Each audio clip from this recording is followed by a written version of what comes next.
नमस्कार। इस अध्याय सरकार क्या है में हम सरकार क्या है, हमें सरकार की क्यों ज़रूरत पड़ती है, सरकार के विभिन्न स्तर कौन से हैं तथा सरकार के विभिन्न प्रकार कौन से हैं, इन महत्वपूर्ण विषयों का अध्ययन करेंगे। सबसे पहले सरकार क्या है और हमें इसकी ज़रूरत क्यों पड़ती है। सरकार वह संस्था है जो देश के लिए, अपने नागरिकों के लिए निर्णय ले सके, उन निर्णयों को लागू करवा सके तथा जो निर्णय का पालन नहीं करते हैं उनको दंडित कर सके। इसलिए सरकार की किसी देश को व्यवस्थित रूप से चलाने के लिए आवश्यकता पड़ती है। सरकार विभिन्न कार्य संपादित करती है। हम इसमें देख सकते हैं कि सरकार बाढ़ पीड़ितों के लिए काम करती है, न्यायपालिका के रूप में वह दंडित करने का काम करती है, कानूनों की जांच कर सकती है, कानूनों को लागू करवा सकती है, नए कानून बना सकती है। अतः ये सब कार्य सामूहिक रूप से सरकार के कार्य कहे जाते हैं। अब सबसे पहले हम देखते हैं कि सरकार कितने स्तर पर कार्य करती है। सरकार के 3 स्तर होते हैं: राष्ट्रीय स्तर, राज्य स्तर तथा स्थानीय स्तर। सरकार के 3 अंग होते हैं: व्यवस्थापिका, लेजिस्लेटिव जो कानून बनाती है, केंद्र के लिए हमारी पार्लियामेंट संसद कानून बनाती है, राज्यों में विधानसभा लेजिस्लेटिव असेंबलीज का बनाती हैं। दूसरा एग्जीक्यूटिव कार्यपालिका, संसद जो कानून बनाती है उसे लागू करने का काम कार्यपालिका का होता है, जिसमें राष्ट्रपति, प्रधानमंत्री, मंत्री, नौकरशाह सभी शामिल होते हैं। ये कानूनों को लागू कराती है। जो कानून का उल्लंघन करते हैं उनके लिए तीसरा अंग न्यायपालिका का होता है। न्यायपालिका पूरे देश में कानूनों को उल्लंघन करने वालों को दंडित करती है, कानूनों की जांच करती है। यदि कोई कानून संविधान के विरुद्ध होता है तो उसे रद्द कर सकती है। अब सरकार के स्तर के रूप में 3 स्तर जैसे जिक्र कर चुके हैं। इस मानचित्र में हम देख सकते हैं कि अलग अलग राज्यों को दर्शाया गया है। तो पूरे देश के लिए राष्ट्रीय स्तर की सरकार कार्य करती है, जैसे हम यूनियन गवर्नमेंट केंद्र सरकार कहते हैं, जो दिल्ली से संचालित होती है, जिसमें राष्ट्रपति, प्रधानमंत्री, उनका मंत्रिमंडल, संसद इस रूप में वो कार्य करते हैं। राज्यों में जो हमारे 28 राज्य हैं उनमें राज्य स्तर की सरकारें काम करती हैं। स्टेट गवर्नमेंट जो एमएलए जनता चुनती है और वो एमएलओ के द्वारा, विधायकों के द्वारा विधानमंडल का गठन होता है, उसमें से मुख्यमंत्री का चुनाव किया जाता है। तो इस तरह हर एक राज्य में अपने राज्य के लिए कानून बनाना, उन्हें लागू करने की जिम्मेदारी राज्य सरकार की होती है। तीसरा स्तर होता है स्थानीय स्तर। इसमें हम प्रशासन मानचित्र में हम राज्यों के प्रशासनिक अंग देखते हैं कि राज्य के बाद जिला, जिले के बाद तहसील, ब्लॉक, गांव। तो स्थानीय स्तर पर अपने गांव, शहर, इनके लिए स्थानीय स्तर की जो समस्याएं होती हैं वो स्थानीय स्तर की सरकारें संचालित करती हैं, जिन्हें ग्राम स्तर पर हम ग्राम पंचायत, ब्लॉक स्तर पर खंड समिति और जिला स्तर पर जिला परिषद, शहरों के लिए नगर पालिका, नगर निगम आदि, जो हमारी दैनिक ज़रूरतों वाली आवश्यकताओं की पूर्ति करती है, जिन्हें हम अगले लेसनों में अध्ययन करेंगे। सरकार और कानून।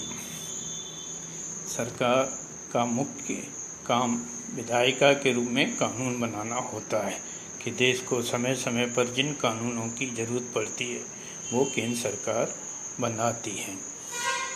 सरकार के प्रकार।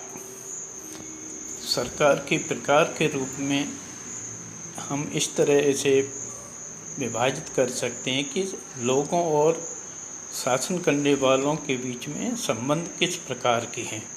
क्या जनता के चुने हुए लोग ही महत्वपूर्ण निर्णय लेते हैं, जैसा कि लोकतांत्रिक सरकार में होता है। तो आज विश्व में सबसे महत्वपूर्ण सरकार लोकतांत्रिक डेमोक्रेटिक गवर्नमेंट है। ये इसे जनता का शासन भी कहते हैं, क्योंकि जनता अपने प्रतिनिधियों का चुनाव करती है, जैसे राज्य के लिए विधायक एमएलए, केंद्र के लिए सांसद मेंबर ऑफ पार्लियामेंट। ये चुने हुए प्रतिनिधि सरकार गठित करते हैं। इसलिए इस प्रकार की लोकतांत्रिक सरकार को रिप्रेजेंटेटिव डेमोक्रेसी, प्रतिनिधिमूलक लोकतंत्र भी कहते हैं। यह जनता के चुने हुए लोगों के द्वारा निश्चित समय के लिए गठित की जाती है। 5 साल के बाद सरकार जनता द्वारा फिर बदली जा सकती है। दूसरा, राजतंत्रात्मक सरकार। राजतंत्रिक सरकार वंशानुगत शासन पर आधारित होती है। जब लोकतंत्र का विकास नहीं हुआ था, तब राजा वंशानुगत रूप से शासन करते थे, खुद निर्णय लेते थे, उसमें जनता की भूमिका नगण्य रहती थी। आज यह शासन कुछ देशों तक ही सीमित रह गया है। एक व्यवस्था और विश्व में संचालित है निरंकुश सरकार, जो ना तो वंशानुगत होती है न जनता द्वारा चुनी जाती है, लेकिन वो शक्ति के आधार पर कुछ व्यक्ति सत्ता कब्जा लेते हैं और अपनी शक्ति के आधार पर शासन करते हैं, जिसे हम निरंकुश या डिक्टेटरशिप या तानाशाही सरकार कहते हैं। लोकतांत्रिक सरकार का विकास काफ़ी संघर्ष के बाद हुआ है। इसमें लोगों को अपने मताधिकार के लिए संघर्ष करना पड़ा है।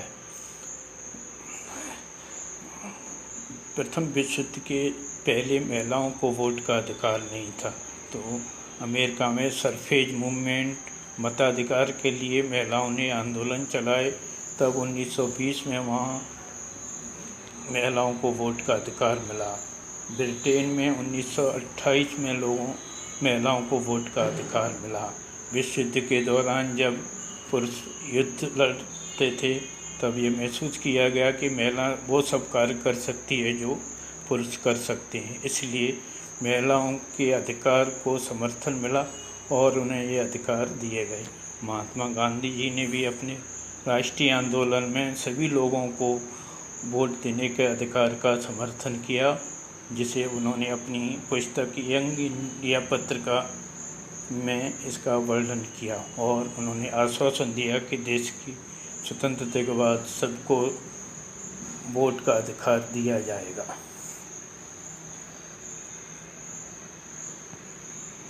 धन्यवाद। इसके बाद हम कुछ अभ्यास प्रश्नों को विचार करते हैं। आप सरकार सबसे क्या समझते हैं? एक सूची बनाकर किस तरह से हम सरकार आपके जीवन को प्रभावित करती है। सरकार वह संस्था है जो एक देश, राज्य या राज्य पर शासन करती है। यह लोगों के जीवन को विभिन्न तरीके से प्रभावित करती है। यह लोगों के लिए कानून बनाती है, उनकी आवश्यकताओं की पूर्ति के लिए कार्य करती है, गरीबों के लिए योजनाएं बनाती है, कीमतों को नियंत्रित करती है आदि। हम एक सूची बनाकर सरकार लोगों को कैसे प्रभावित करती है ये बता सकते हैं। We can tell the people how government is beneficial for the people. It makes law, it fulfillable needs, it control prices, and many other works are done by the government for the welfare of the people.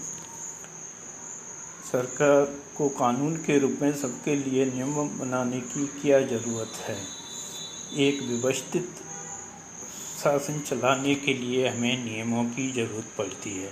लोकतंत्र में सभी लोग बराबर हैं, इसलिए लोकतंत्र में सबके लिए कानून बनाने की आवश्यकता होती है जो हर नागरिक पर लागू हो सकें, चाहे वो गरीब हो, अमीर हो।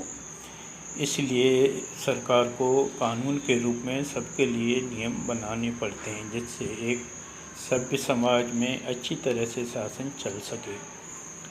लोकतांत्रिक सरकार के आवश्यक लक्षण क्या हैं? लोकतांत्रिक सरकार के आवश्यक लक्षणों में जनता के द्वारा मताधिकार द्वारा नागरिकों का चुनाव करना, जो हम विभिन्न स्तरों की सरकारों के लिए करते हैं। विधायिका के रूप में, संसद के रूप में कानून बनाए जाते हैं। कानून को लागू करने वाली संस्था कार्यपालिका एग्जीक्यूटिव कहलाती है तथा कानूनों का उल्लंघन करने वाले को दंडित करना तथा कानूनों की जांच करना कि कानून संविधान के अनुसार बने हैं या नहीं, इसका कार्य न्यायपालिका करती है। एक लोकतांत्रिक सरकार के लिए ये सब जरूरी है। महिला मताधिकार आंदोलन। यह अमेरिका में महिलाओं को जब मत देने का अधिकार नहीं था, प्रारंभ में केवल पुरुषों को ही मत देने का अधिकार था। उनमें भी जिनके पास संपत्ति होती थी, ताकतवर थे, उनको ही वोट देने का अधिकार था। धीरे धीरे विभिन्न आंदोलनों के द्वारा इस सरफेज मूवमेंट का विस्तार हुआ। सभी पुरुषों को अधिकार दिया गया। बाद में जब महिलाओं ने आंदोलन किए तो उस आंदोलन के द्वारा महिलाओं को भी अधिकार मिले। हमारे देश में तो आज़ादी के बाद सभी नागरिकों को समान रूप से वोट के अधिकार मिले, लेकिन अन्य देशों में ये धीरे धीरे प्राप्त हुए, जैसे अमेरिका में 1920 में और ब्रिटेन में 1928 में ये अधिकार मिल सके। गांधी जी वयस्क मताधिकार के पक्षधर थे।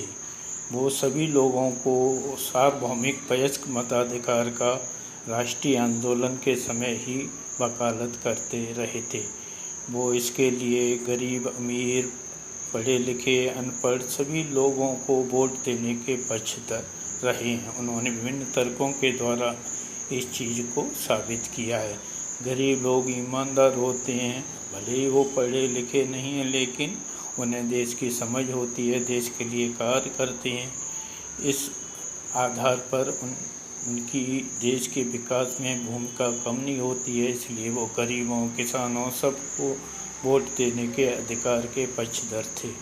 शिक्षित लोगों को ही केवल वोट दिया जाए यह जरूरी नहीं है। एक शिक्षित व्यक्ति भ्रष्ट हो सकता है, देशद्रोही हो सकता है, लेकिन एक गरीब, अनपढ़ व्यक्ति ईमानदार, मेहनती हो सकता है। इसलिए उन्होंने इसकी वकालत की कि सार्वभौमिक वयस्क मताधिकार होना चाहिए। इसमें किसी प्रकार का भेद नहीं होना चाहिए। धन्यवाद।